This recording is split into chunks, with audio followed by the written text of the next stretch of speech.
Channel நேயர்களுக்கு அன்பான வணக்கம்.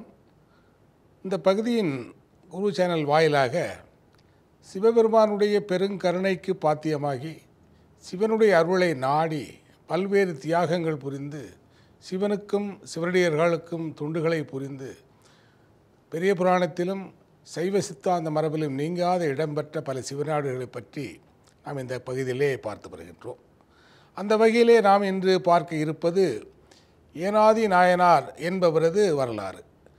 ஏனாதி நாயனார் எப்படியாக சிவனுடைய கருணைக்கு பாத்திரமாகி சிவ சின்னங்களை மதித்து இறைவன் அடி சேர்ந்து என்றும் நிலை பெற்ற புகழை பெற்றார் என்பதை இந்த வரலாற்று மூலமாக பார்க்கலாம்.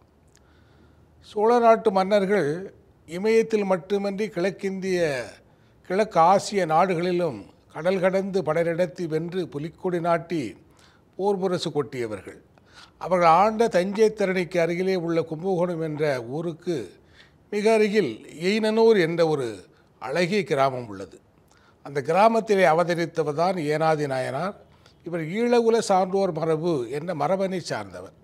இவருடைய தொழிலானது போர் தொழில் புரிபவர்களுக்கு பல்வேறு போர் கலைகளை கற்றுத்தருவதாகும்.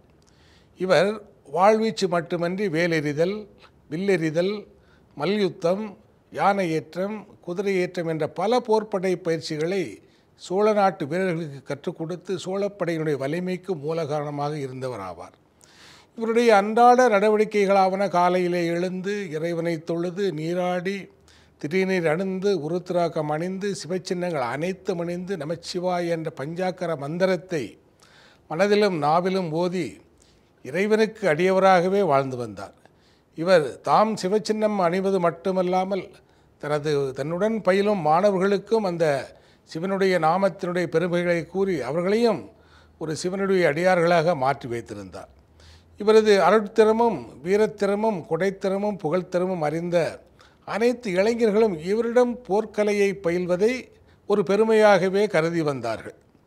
அதே ஊரிலே அந்த போர்க்கலையை உரிமையாக கொண்ட அதிசூரன் என்ற இன்னொருவரும் வாழ்ந்து வந்தார்.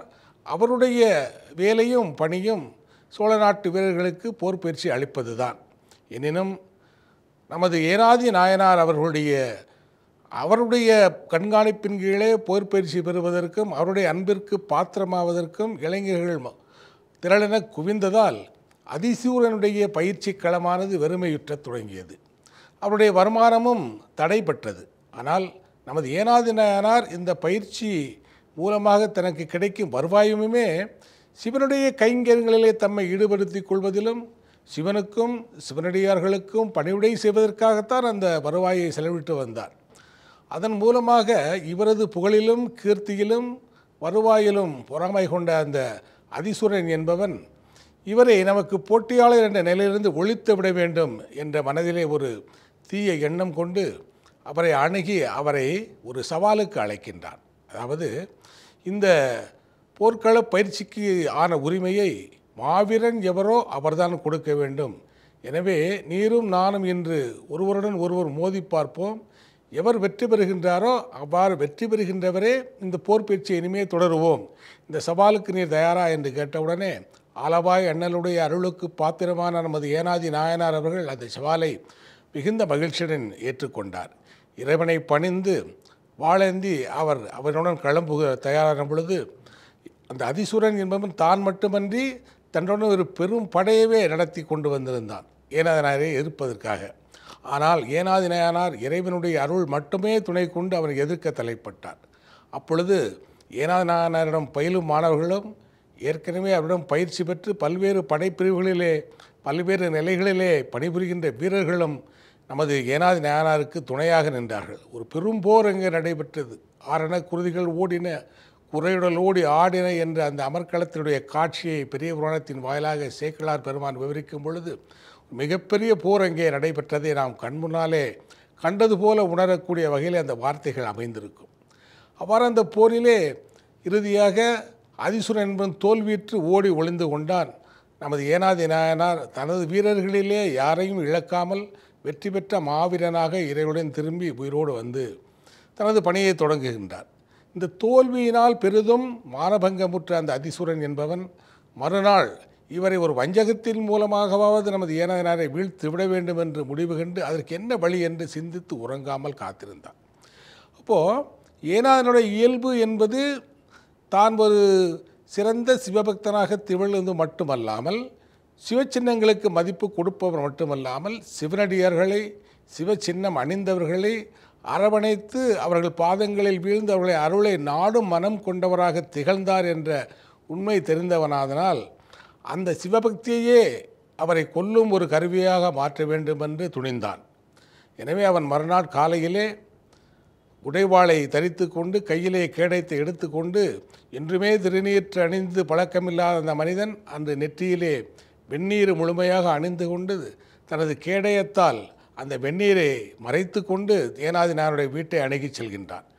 தனது முகத்தை அந்த கேடயத்தால் மறைத்தபடியே அவன் ஏனாதி நாயனாருடைய வீட்டுக்கு வெளியில் நின்று அவரை அறைகூவலுக்கு அழைக்கின்றான்.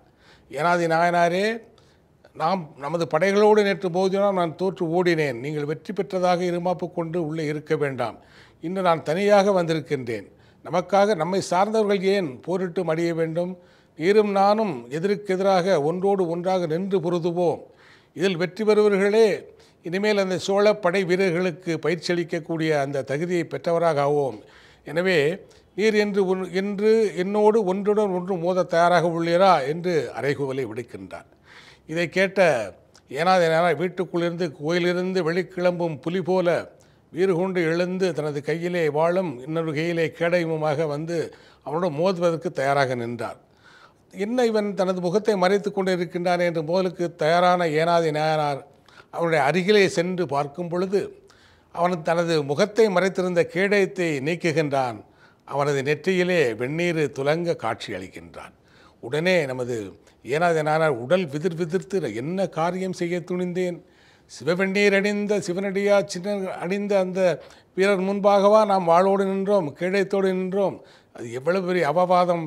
அவர் யாராக இருந்தாலும், என்னை கொல்வதற்காகவே வந்தவராக இருந்தாலும், சிவச்சின்னம் அணிந்து நிற்பவர் எதிரே நான் போராட துணியலாமா என்று தனது உடலும் உள்ளமும் அயர்ந்து நிற்கின்றார்.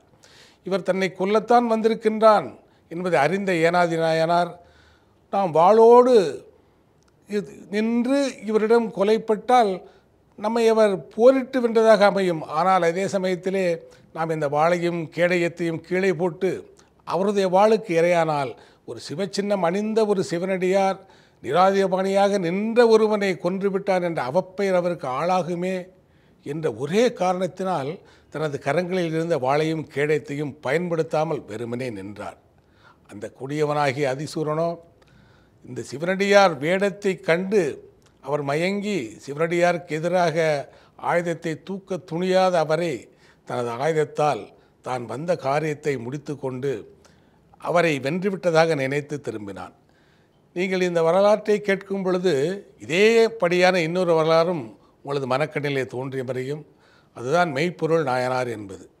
தத்தன் என்ற அவரது எதிரி மன்னன் மெய்ப்பொருள் நாயனாரை கூப்பிய கரங்களுக்குள் மறைத்திருந்த கொலைவாளை எடுத்து அவரை கொலை செய்ய துணியும் பொழுது அவன் அணிந்திருந்த சிவச்சின்னங்களுக்கு மதிப்பு கொடுத்து அவனை பணிந்து நின்று அந்த வாழ்வீச்சை தாங்கிய அந்த சிவனடியார் மெய்ப்பொருள் என்பவரும் இந்த ஏனாதி நாயனார் என்பவரும் ஒரே பால் வைத்து பார்க்கத்தக்கவர்கள் அன்றோ? எனவே நாம் ஒரு நம்பிக்கை என்று ஒன்று கொண்டால் அந்த நம்பிக்கை முழுமையானதாக இருக்க வேண்டும். அது யார் மீது வைத்துள்ள நம்பிக்கையாக இருந்தாலும் சரி, குரு மீதோ ஆசிரியர் மீதோ நமது உறவினர்கள் மீதோ பெற்ற பிள்ளை மீதோ தந்தை தாய் மீதோ அல்லது இறையருள் மீதோ கொண்ட நம்பிக்கை என்பது முழுமையாக இருக்க வேண்டும் என்பதற்கு ஒரு சான்றாக விளங்குகின்றது. அங்கே அந்த களத்திலே உயிரை விட்டாலும் அவர் சிவபெருமானுடைய அடியிலே நீங்காத இடத்தை பெற்று இன்றும் ஏனாதி நாயனாருடைய புகழை நாம் அனைவரும் பாடக்கூடிய வகையிலே அவர் விளங்குகிறார் என்று சொன்னால் அவர்தான் வென்றவர். அவரை கொன்றவர் தோற்றனர் என்பதை நாம் இதன் மூலமாக அறிந்து கொள்ள முடியும்.